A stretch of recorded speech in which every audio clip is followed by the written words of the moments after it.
Saudara-saudara yang dikasihi Tuhan Yesus, kami menyambut saudara sekalian dalam persekutuan ibadah kenaikan Tuhan Yesus. Kiranya ibadah kita saat ini menjadi perjumpaan, perayaan, dan pengucapan syukur yang berkenan kepada Tuhan. Kebenaran firman Tuhan akan diberitakan oleh Pendeta Umi Rahayu MSI, KMJ GPIB Jemaat Penanggung Kasih DKI Jakarta.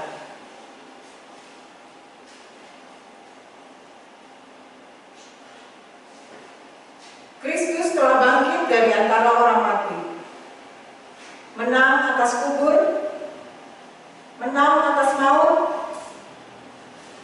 Meskipun demikian, para murid masih ragu dan tidak percaya. Mereka tinggal dalam ketakutan, kesedihan, dan kembali kepada hidup serta pekerjaan lama yang sia-sia dan tidak menghasilkan kebaikan dan kesaksian tentang nama Yesus. Yesus sangat mengasihi para murid dan berusaha menguatkan mereka dengan kehadirannya selama 40 hari setelah bangkit. Tuhan Yesus berulang kali menampakkan diri kepada para muridnya. Ia hadir saat mereka sedih dan dalam ketakutan. Saat mereka di dalam keputusasaan menempuh perjalanan, saat mereka bekerja tanpa hasil dan dalam segala persoalan hidup,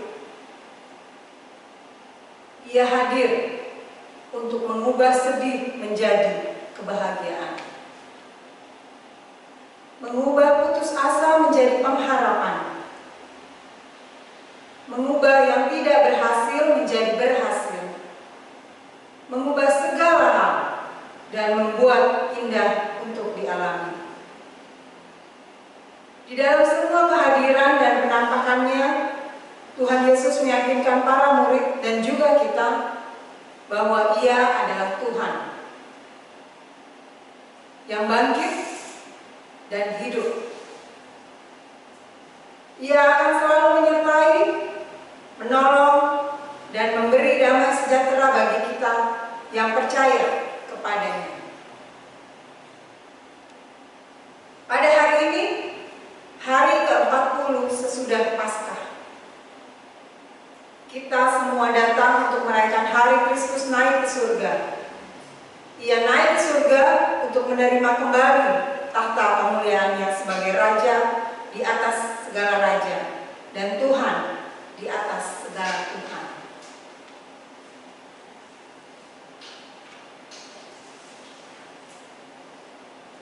Saudara-saudara, mari berdiri. Kita datang kepada Tuhan dengan hati yang penuh syukur atas kasih sayang-Nya bagi kita.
Saudara-saudara yang dikasihi Tuhan, kita habiskan ibadah pagi ini dengan menyatakan bahwa pertolongan kita adalah dalam nama Tuhan yang menjadikan langit dan bumi.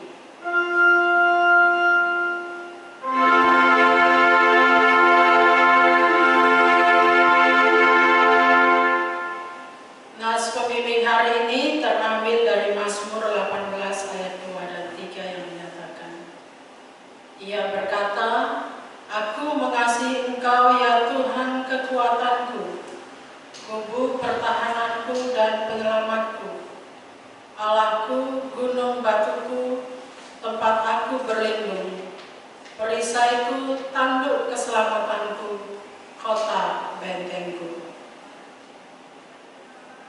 Kasih karunia, rahmat dan damai sejahtera dari Allah Bapa dan Kristus Yesus Juru Selamat kita menyertai saudara sekalian dan menyertai-Mu juga.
Saudara-saudara, marilah kita berdoa.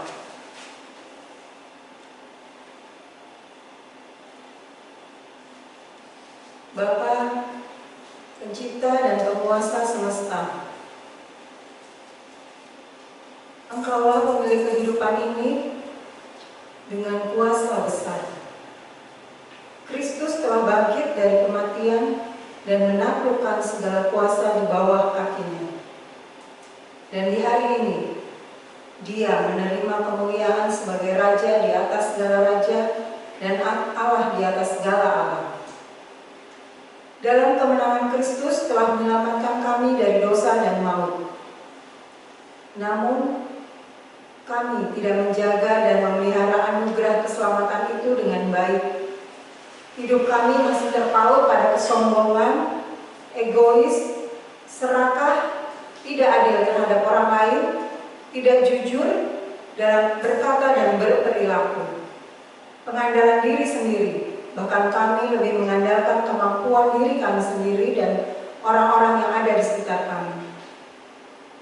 Kami juga tidak tahan terhadap berbagai tantangan, pergumulan, dan penderitaan kehidupan. Di hadapan-Mu, kami mohon kuasai dan bimbing kami untuk menyediakan diri dipimpin oleh firman-Mu, agar kami mampu merasakan kuasa kebangkitan-Mu yang memberikan bagi kami semangat baru untuk menjalani kehidupan ini. Dalam nama Yesus Tuhan dan Juru Selamat kami yang hidup, kami berdoa. Amin.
Mari saudara-saudara kita mempersiapkan hati dan pikiran kita untuk mendengarkan firman Tuhan dan kita bersaat teduh dalam doa.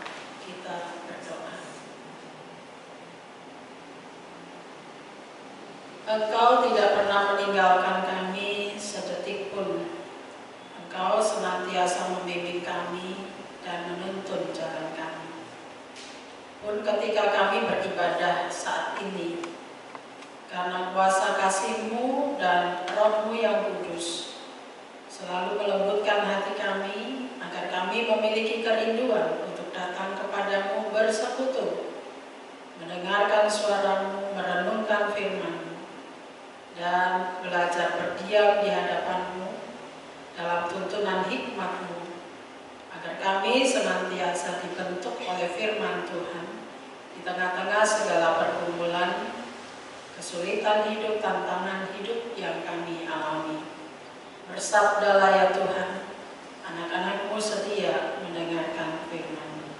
Amin.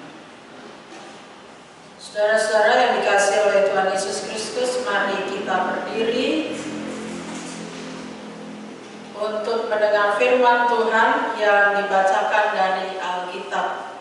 Haleluya.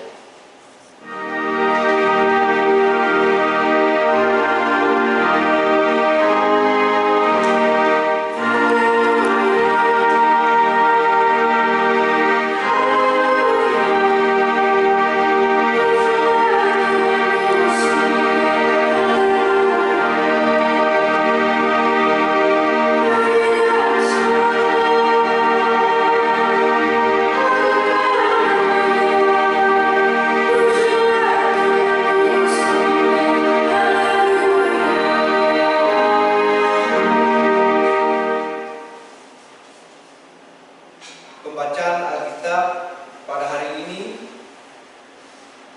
terambil dari Perjanjian Baru, yaitu Injil Markus. Injil Markus pasal 16 ayat 9 sampai dengan 20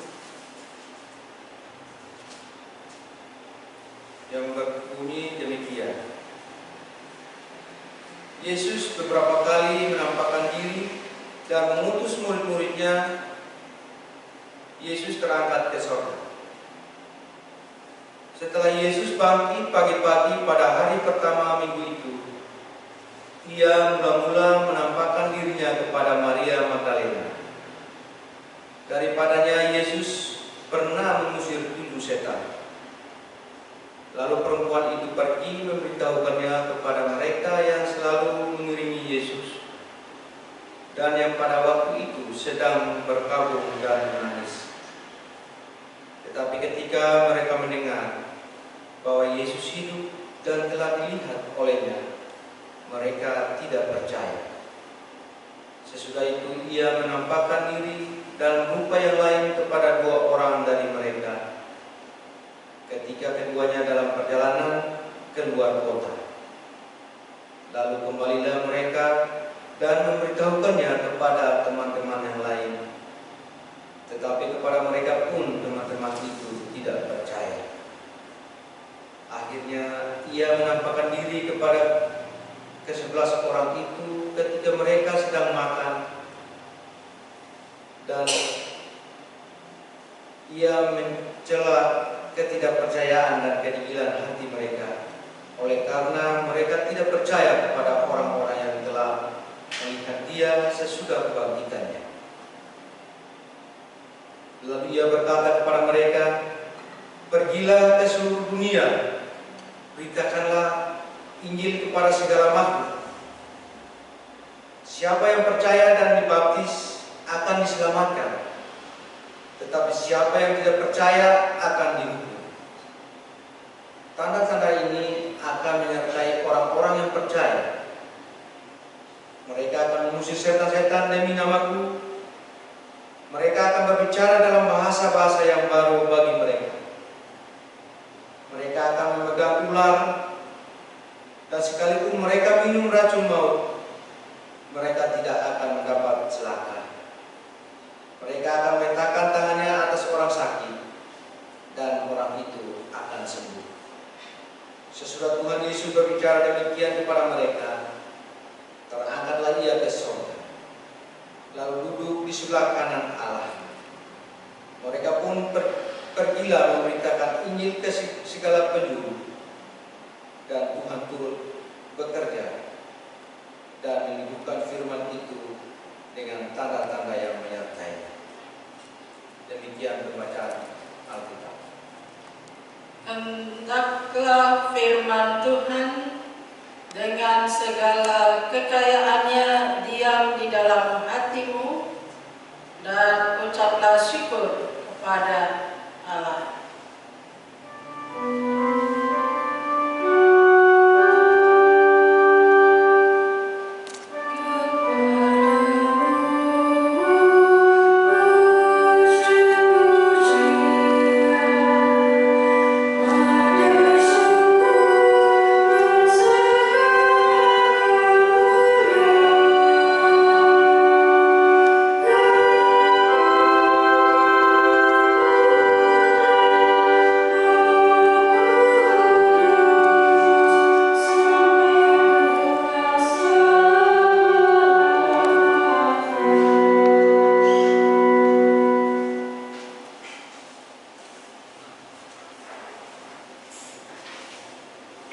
Saudara-saudara yang dikasihi Tuhan Yesus Kristus, hari ini kita memperingati hari kenaikan Tuhan Yesus yang kita yakini bahwa Ia telah bangkit dari kematian serta mendatangkan kehidupan kekal bagi kita. Dan hari ini kita diajak untuk melihat Injil Markus berkaitan dengan peristiwa kenaikan Yesus, yang tentunya cerita di dalam Markus berbeda dengan Injil Matius maupun Injil Lukas. Namun ketiganya saling memperlengkapi satu sama lain. Bacaan kita hari ini, saudara-saudara, Markus bersaksi bahwa setelah kebangkitannya pada hari pertama minggu itu, Yesus menampakkan diri. Markus bersaksi pertama-tama Ia menampakkan diri pada pagi-pagi hari kepada Maria Magdalena. Dan Markus memberitahukan kepada kita Maria Magdalena adalah perempuan yang berjumpa dengan Yesus saat ia kerasukan roh jahat. Dalam pandangan masyarakat zaman itu, orang yang dikuasai oleh roh jahat atau kerasukan roh jahat dianggap sebagai orang yang najis. Karena itu orang yang najis dia harus disingkirkan dari masyarakat dalam bersosialisasi dengan orang lain, termasuk di dalamnya dia tidak boleh beribadah bersama-sama dengan orang lain. Ketika Maria Magdalena berjumpa dengan Yesus, mengusir roh jahat itu yang ada di dalam dirinya, ia mengalami sebuah perubahan. Hidupnya diubahkan oleh Tuhan. Ia menjadi pelayan yang setia mendampingi pelayanan Yesus. Dan ia adalah perempuan yang dengan menggebu-gebu datang ke kubur Yesus ketika Yesus berada di kuburan, mengajak Ibu Maria, Ibu Yakobus dan Salome, yang pada saat subuh itu kemudian ia berniat untuk merempahi jenazah Yesus. Namun ia kemudian berjumpa dengan Yesus dalam ketakutan, tetapi meskipun ia merasa takut, Markus menceritakan kepada kita dalam ketakutan itu ia tetap menceritakan perjumpaannya dengan Yesus kepada murid-muridnya, meskipun murid-murid Yesus tidak percaya. Namun Markus menceritakan bahwa keberanian Maria untuk menceritakan itu adalah bukti dari kesetiaan Maria kepada Yesus. Untuk kedua kalinya, saudara-saudara, Markus juga menceritakan kepada kita bahwa Yesus bukan hanya menampakkan diri kepada Maria Magdalena, tetapi Yesus juga menampakkan diri kepada dua orang murid yang oleh Markus tidak dijelaskan itu siapa. Tetapi kalau kita kemudian melihat ayat-ayat yang ada di dalam Injil Lukas, dengan jelas Lukas menceritakan bahwa kedua murid itu adalah murid Yesus yang sedang melakukan sebuah perjalanan menuju ke Emmaus. Dan dalam konteks itulah Yesus datang menjumpai mereka, bercakap-cakap dengan mereka. Dan ketika mereka bercakap-cakap, kemudian ada sebuah kepekaan di dalam diri mereka dan mereka meyakini bahwa itu adalah Yesus yang sudah bangkit. Dan ketika mereka menceritakan itu kepada murid-murid yang lain, untuk kedua kalinya juga murid-murid Yesus tidak percaya bahwa Yesus telah bangkit. Saudara-saudara yang dikasihi oleh Tuhan Yesus Kristus, kali ketiga Yesus bukan hanya menampakkan diri kepada Maria dan kedua muridnya, tetapi ia justru menampakkan diri kepada semua muridnya. 11 murid yang sedang makan bersama. Sebagai satu bentuk kebudayaan orang Yahudi, makan bersama itu sangat penting dalam kehidupan mereka. Karena makan bersama itu bagi mereka adalah sebuah wadah, sebuah kesempatan, peluang untuk mereka bisa menceritakan tentang kasih Allah. Namun ketika mereka makan bersama, Yesus berjumpa dengan mereka, ada sebuah teguran yang disampaikan oleh Yesus kepada murid-muridnya. Dikatakan kepada kita sekalian bahwa Yesus menegur dengan keras, dan bahasa Markus, ia mencela ketidakpercayaan dan kedegilan hati mereka, ayat 14. Oleh karena mereka tidak percaya kepada orang-orang yang telah melihat dia sesudah kebangkitannya. Jadi mereka tidak percaya karena mereka degil hati. Kalau bahasa sehari-hari mungkin Yesus katakan begini, kalian ini keras kepala sekali ya. Orang sudah beritahu kalian bahwa aku bangkit, mereka sudah melihat aku, tapi kalian tidak percaya. Sekarang aku datang kepada kalian untuk membuktikan bahwa memang aku benar-benar bangkit. Kedegilan hati artinya, kalau dari bahasa Yunani, bahasa aslinya itu artinya adalah ketegaran hati, keras kepala, kepala batu. Degil hati berarti sifat yang sama sekali tidak mau belajar memahami, sifat yang sama sekali tidak mau menerima dan tidak mau percaya. Karena itu ketika Yesus mengatakan kepada murid-muridnya, kalian ini degil hatinya, artinya bahwa kalian ini benar-benar keras hatinya, benar-benar tegar hati, kerap kepala batu. Kalian benar-benar memiliki sifat yang tidak mau belajar memahami dan menerima serta percaya. Yang pada akhirnya, saudara-saudara, ketika Yesus menampakkan diri kepada mereka, Yesus mengutus mereka dan mengatakan, pergi ke seluruh dunia, beritakan Injil kepada segala makhluk. Itu artinya bahwa murid-murid diutus untuk memberitakan kabar baik ke semua tempat, ke semua wilayah, dan diberitakan kepada semua orang bahwa keselamatan itu sudah tidak lagi bersifat eksklusif, tetapi keselamatan itu sudah bersifat universal, bersifat bersifat umum, diberitakan kepada semua orang. Dan dalam pemberitaan itu, saudara-saudara, ayat 17 dan 18, Markus bersaksi bahwa Yesus akan menyertai mereka dalam bentuk tanda-tanda. Dalam pemberitaan Injil kepada mereka yang percaya, murid-murid diperintahkan untuk membaptis. Jadi sebenarnya baptisan yang adalah simbol dari orang yang percaya kepada Yesus, itu sudah Yesus perintahkan sejak ia berjumpa dengan murid-muridnya. Walaupun sampai hari ini orang masih memperdebatkan soal metode baptisan. Tapi yang terpenting adalah inti dari baptisan Yesus katakan adalah beriman dan percaya kepada Yesus. Akhir dari sebuah pengutusan adalah Yesus naik ke surga dalam cerita ini, dan murid-murid merespon pengutusan itu dengan tidak hanya termangu-mangu melihat ke atas, mereka tidak tinggal diam, namun mereka bergerak. Ini yang penting.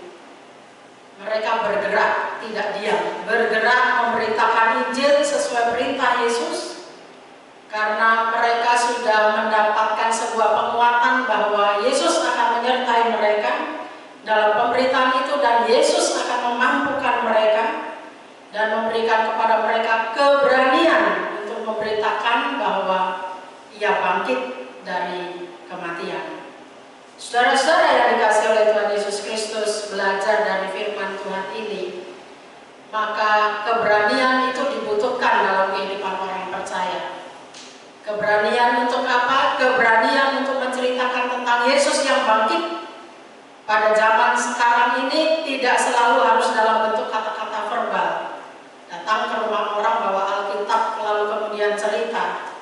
Tidak perlu sampai seperti itu, tetapi keberanian untuk menceritakan kebangkitan Yesus itu bisa dilakukan dalam perilaku hidup kita sehari-hari, yang menceritakan bahwa Yesus telah bangkit dari kematian dan mendatangkan keselamatan bagi jiwa kita.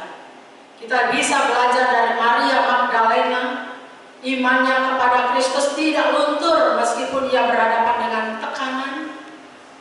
Karena waktu masuk mau datang ke kubur itu dia harus berjumpa dengan para tentara Romawi. Tapi juga ia dalam ketakutan. Dan ketika ia berjumpa dengan Yesus juga masih ada kegentaran hati, rasa takut. Tapi ia punya keberanian untuk menceritakan kepada murid-murid Yesus bahwa ia sudah berjumpa dengan Yesus.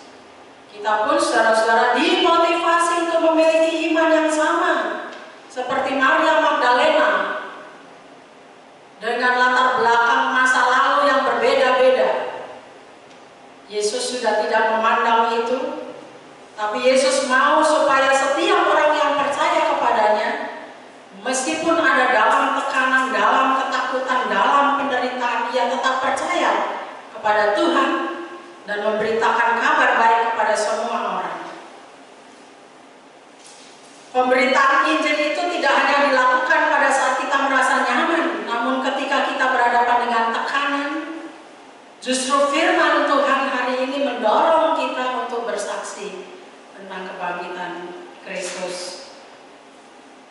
Tantangan terbesar dalam pemberitaan Injil adalah ketidakpercayaan orang terhadap kebangkitan dan kenaikan Yesus. Sampai hari ini, saudara-saudara, orang masih mempertanyakan, apa benar Yesus bangkit? Orang juga melakukan penelitian-penelitian secara historis. Apakah benar ada bukti-bukti yang coba mereka buat supaya secara historis mau menunjukkan bahwa Yesus tidak bangkit? Tapi juga ada upaya buku-buku yang diterbitkan untuk menceritakan bahwa memang Yesus bangkit. Dengan kain kafan dan sebagainya, tempat-tempat di mana Yesus dikuburkan, tempat-tempat di mana Yesus mengalami penderitaan. Tantangan-tantangan seperti itu, Bapak Ibu, dihadapi sampai hari ini. Namun bukan berarti bahwa kita tidak perlu bersaksi. Firman Tuhan hari ini bersaksi bahwa dimanapun kita berada, kita diutus untuk memberitakan Injil, dan Tuhan akan memperlengkapi serta menyertai kita.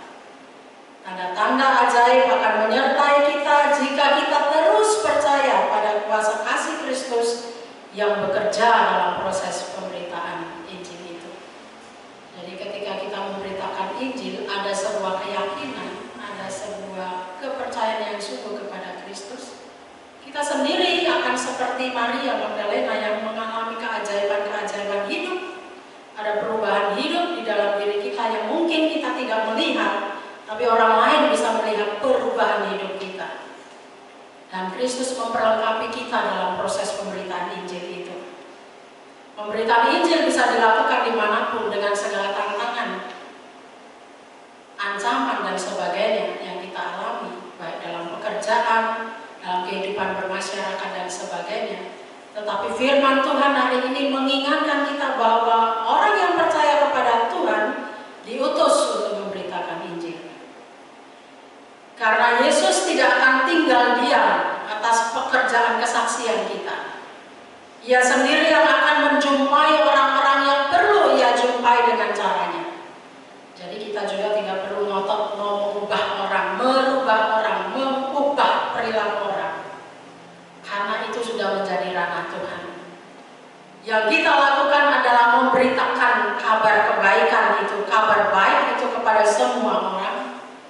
Dan ketika kita tidak mampu untuk menolong mereka, maka Yesus sendiri yang akan menjumpai mereka.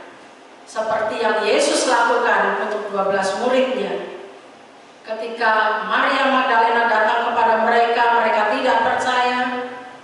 2 murid Yesus datang kepada mereka, mereka tidak percaya. Tapi Yesus sendiri datang menemui mereka dan mengatakan bahwa memang Ia bangkit dan Ia adalah Tuhan yang hidup. Itu sudah bagian Yesus. Bagian kita adalah memberitakan Injil. Ketika orang tidak percaya, maka itu pekerjaan Tuhan yang akan bekerja, kuasa Tuhan yang akan bekerja atas kehidupan kita.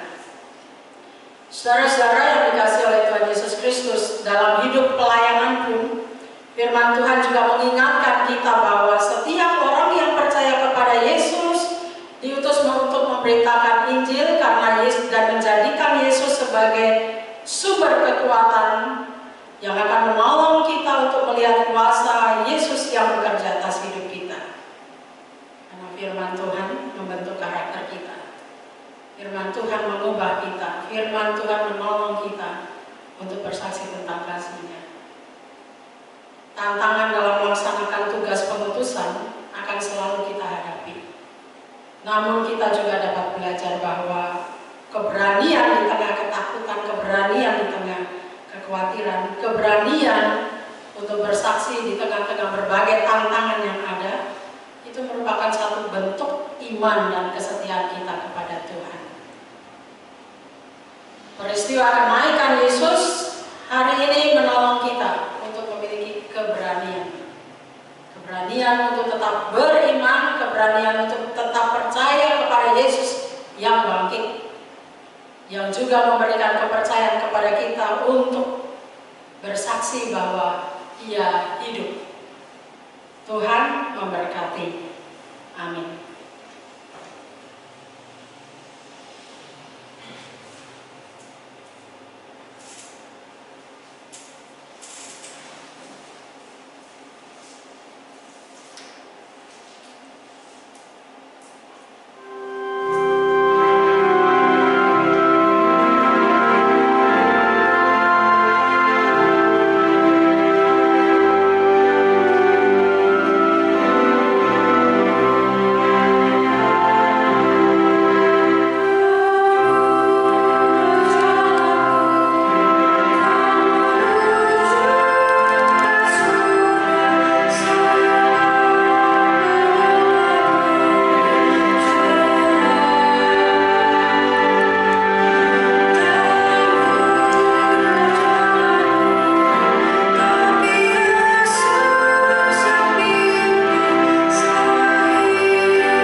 yang dikandung daripada Roh Kudus, lahir dari anak darah Maria, yang menderita di bawah pemerintahan Pontius Pilatus, disalibkan, mati dan dikuburkan, turun ke dalam kerajaan maut.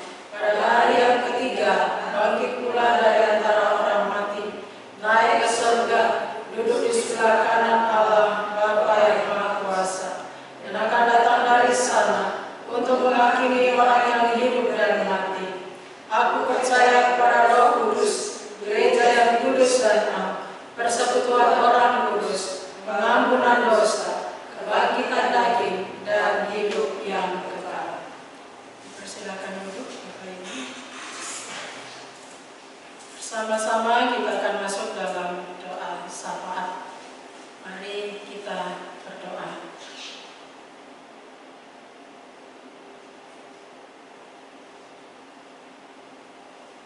Tuhan, kembali kami datang kepadamu dalam ungkapan syukur kami, karena Engkau selalu melawat kami dengan firman-Mu, menguatkan kami, meneguhkan kami kembali, agar sebagai orang yang percaya, kami selalu memiliki keberanian untuk percaya kepada Tuhan dalam menghadapi hidup ini, dengan segala tantangan, rintangan kehidupan yang akan dan sedang kami hadapi. Kami berdoa untuk kehidupan berbangsa negara kami. Tuhan memberkati para pimpinan bangsa kami, berkati negara ini dengan segala pergumulan di bidang apapun. Dan Tuhan tolong para pimpinan bangsa kami supaya mereka dalam kesetiaan, dalam tanggung jawab yang sungguh dapat bersama-sama dengan seluruh perangkat yang ada di daerah untuk bekerja sama menyelesaikan setiap persoalan hidup berbangsa negara, membangun masyarakat, menciptakan keadilan, dan senantiasa menumbuhkan kesejahteraan tengah-tengah kehidupan berbangsa negara. Berkatilah keluarga mereka, Tuhan, agar mereka juga dapat merasakan lawatan cinta kasih Kristus, senantiasa merangkul mereka dengan kasih, sehingga mereka pun selalu dapat melihat kuasa Kristus yang hadir di tengah-tengah kehidupan berbangsa dan negara kami. Sebagai gereja Tuhan, tolong kami untuk dapat tetap memberi kontribusi-kontribusi yang baik dalam kehidupan bernegara dan bermasyarakat, agar gereja Tuhan ini hadir secara nyata melalui program-program maupun kegiatan-kegiatan yang diselenggarakan dalam proses pembangunan masyarakat. Tuhan tolong GPIB di ke-26 provinsi dengan pelayan-pelayan Tuhan yang ada di wilayah-wilayah terpencil, dalam kesetiaan mereka, dalam kesulitan-kesulitan di lahan pelayanan, mereka tetap senantiasa diberkati sukacita pelayanan, melayani Tuhan di tengah-tengah kehidupan berjemaat, dan dapat memberikan kontribusi yang terbaik untuk kehidupan masyarakat, sehingga gereja hadir untuk mendatangkan sejahtera dan memberikan menjadi saksi Kristus yang nyata. Terkhusus GPIB menabur kasih, Tuhan memberkati seluruh pelayannya, para presbiter, pengurus pelkat, komisi, pelayan PA, pelayan PT, organis kantoria, dan seluruh tim anggota tim multimedia yang dalam kesetiaan dan kerelaan mereka setia untuk menopang dan mendukung pelayanan gereja. Tuhan kiranya memberkati mereka dalam seluruh kehidupan mereka. Tuhan beri mereka kesehatan. Tuhan mendengarkan setiap doa-doa yang dipanjatkan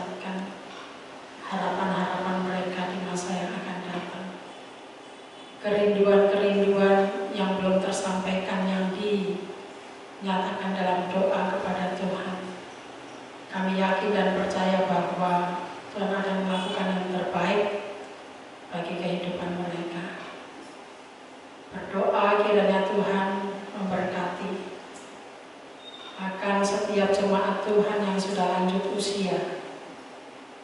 Biarlah seluruh anggota keluarga yang bersama-sama mereka dapat menjaga mereka, agar orang tua kami di gereja ini selalu sehat dan mereka senantiasa ada dalam lindungan Tuhan. Mendoakan warga jemaat yang mengalami pergumulan, yang mencari pekerjaan, yang membutuhkan pendampingan, yang memerlukan cinta kasih Allah di tengah-tengah kehidupan mereka, support untuk menghadapi hidup ini. Tuhan, kiranya Engkau melawat mereka dan menolong kami, berikan kepada kami kepekaan hati agar kami dapat menjadi alat berkat Tuhan bagi saudara-saudara kami ini.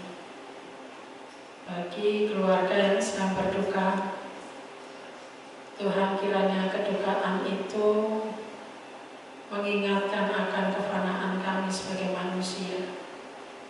Dan dalam kedukaan keluarga saat ini mereka senantiasa juga berpengharapan kepada Tuhan dan memahami bahwa kematian adalah bagian dari kehidupan. Kematian adalah pintu untuk berjumpa dengan Kristus. Kematian adalah awal kehidupan kekal yang Tuhan sediakan bagi setiap orang yang percaya kepada Tuhan. Kuatkan hati mereka, berikan mereka senantiasa penghiburan yang daripada Tuhan sendiri, sehingga di tengah kedukaan mereka pun dapat melihat cinta kasih Kristus dalam kehidupan mereka. Terima kasih Tuhan untuk kesediaan-Mu berkorban bagi kami dan Kau bangkit serta naik ke surga. Ajarlah kami untuk menjadi pribadi-pribadi yang rendah hati, pribadi-pribadi yang senantiasa sedia dibentuk oleh Tuhan, oleh firman Tuhan, sehingga kami dapat membangun persekutuan yang saling menguatkan dan kami bertumbuh bersama, baik sebagai pelayan maupun sebagai warga jemaat. Ya Tuhan, dalam pengasihan-Mu kami mohon. Peliharalah kami dalam Yesus Kristus Tuhan kami yang telah mengajar kami berdoa. Bapa kami yang di sorga, dikuduskanlah nama-Mu, datanglah kerajaan-Mu, jadilah kehendak-Mu di bumi seperti di sorga. Berikanlah kami pada hari ini makanan kami yang secukupnya, dan ampunilah kami akan kesalahan kami, seperti kami juga mengampuni orang yang bersalah kepada kami. Dan janganlah membawa kami ke dalam pencobaan, tetapi lepaskanlah kami daripada yang jahat.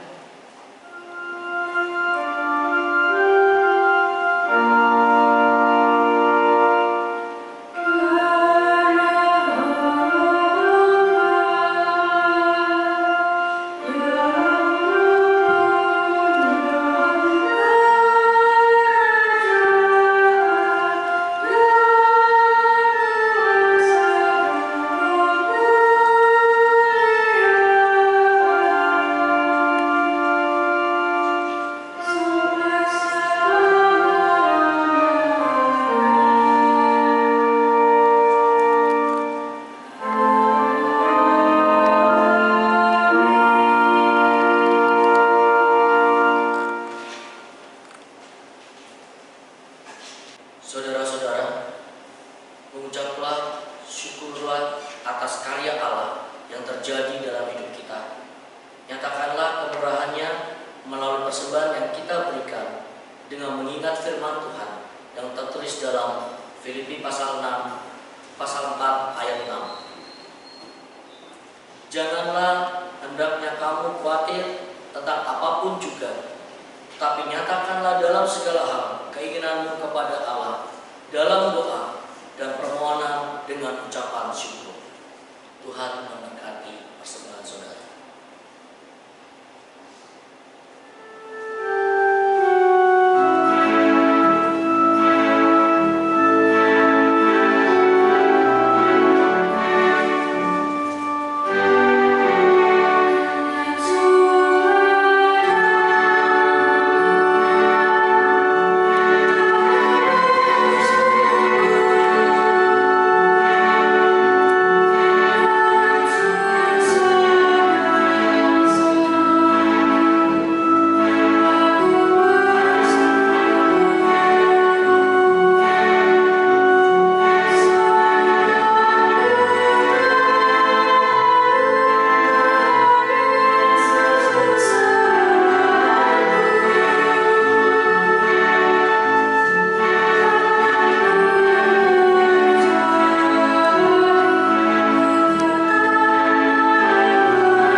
Saudara-saudara, marilah berdiri dan berdoa.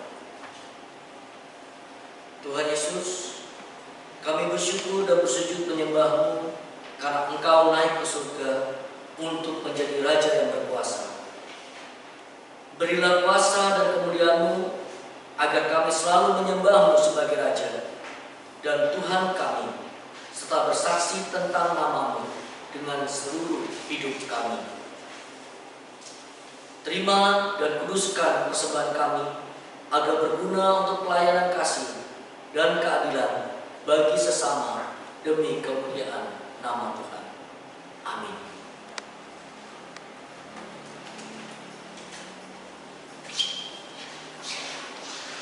Saudara-saudara yang dikasihi Tuhan, hidup adalah sebuah perjalanan dan realitas iman. Sebarkanlah itu kepada semua orang, sehingga banyak jiwa yang diselamatkan dan menjadi milik Kristus.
Tuhan memberkati engkau dan melindungi engkau.